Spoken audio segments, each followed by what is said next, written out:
অবশেষে নিজের একটি স্পোর্টস দল তৈরি করলেন মিস্টার ট্রিপল আর। হ্যাঁ গাইজ, আপনারা ঠিকই শুনছেন, মিস্টার ট্রিপল আর কিন্তু তার একটি নিজের স্পোর্টস দল তৈরি করেছে। এখন এই স্পোর্টস দলটি কতটুকু ভালো এবং এই স্পোর্টস দলের প্লেয়ার হিসেবে কারা আছেন এই সম্পর্কে আজকের ভিডিওতে আপনারা বিস্তারিত জানতে পারবেন। এই সাথে গাইজ, আজকের ভিডিওতে আপনারা বিস্তারিত জানতে পারবেন টাইটান স্পোর্টস ক্লাব এবং স্ট্র হ্যাটস কি দেশে ফিরেছে কিনা এ সম্পর্কে। তো চলুন গাইজ, ভিডিওটি দেরি না করে শুরু করা যাক। তো গাইজ, আজকে আমাদের প্রথম টপিকটি হচ্ছে মিস্টার ট্রিপল আরের স্পোর্টস টিম নিয়ে। আপনারা হয়তো বা জানেন যে বাংলাদেশে কিন্তু একটা পপুলার স্কোয়াড ছিল বাংলা ইউনিটি নামে। বাংলা ইউনিটি এই স্কোয়াডটাকে কিন্তু আমরা ছোটো বড় সকল টুর্নামেন্টেই দেখতে পারি এবং এই স্কোয়াডটা কিন্তু অনেক অফিসিয়ালে অনেক ধারাবাহিক পারফরমেন্স দেখিয়েছে, যার কারণে তারা যে কতটুকু ভালো স্কোয়াড সেটা আমি আর বুঝাইতে চাইতেছি না, আপনারা নিজেরাও জানেন। সো এই যে বাংলা ইউনিটির যে লাইন আপটা ছিল, সেই লাইন আপটাকে পুরোপুরিভাবে কোলাবরেশনের মাধ্যমে নিজের টিমে নিয়ে নিয়েছেন মিস্টার ট্রিপল আর। হ্যাঁ গাইজ, আপনারা ঠিকই শুনছেন, এখন এই লাইন আপটা মিস্টার ট্রিপল আরের নামে খেলবে। যেমন আমরা আগে দেখতে পেতাম যে রেড হকস কিন্তু আরএচকে নামে খেলতো, কিন্তু বর্তমানে টাইটান স্পোর্টস ক্লাবের সাথে একটি কোলাবরেশনের পরপরই কিন্তু রেড হকসকে আমরা দেখতে পারি যে তারা টাইটান স্পোর্টস ক্লাবের নামের হয়ে খেলছে। ঠিক এমনটাই হয়েছে বাংলা ইউনিটির সাথে।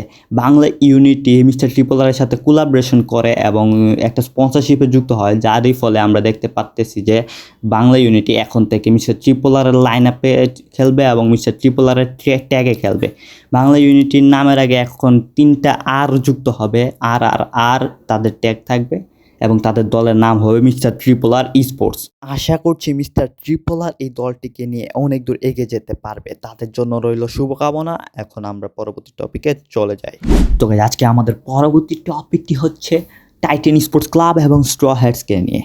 আপনারা হয়তো জানেন যে স্পোর্টস ওয়ার্ল্ড কাপ কিন্তু অলরেডি শেষ হয়ে গিয়েছে এবং সেখানে শেষ হয়ে যাওয়ার সাথে সাথে অনেকের মনে প্রশ্ন ছিল যে আমাদের দেশের ছেলেরা দেশে ফিরবে কবে, এবং সেই প্রশ্নের উত্তর হিসেবে আমি বলতে চাই যে আমাদের দেশের ছেলেরা অলরেডি দেশে ফিরে এসেছে।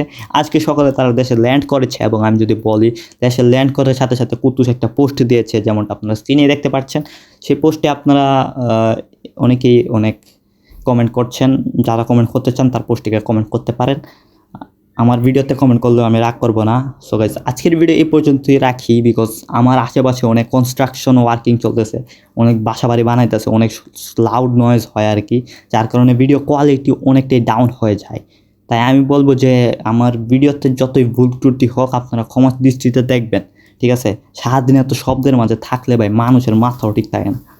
সো গাইজ, হ্যাঁ গাইজ, আজকের ভিডিও এই পর্যন্তই। কেউ কাছে ভালো লাগলে অবশ্যই ভিডিওটাতে একটা লাইক করবেন, চ্যানেলটাকে একটা সাবস্ক্রাইব করবেন, আর হ্যাঁ, বাই বাই গাইজ।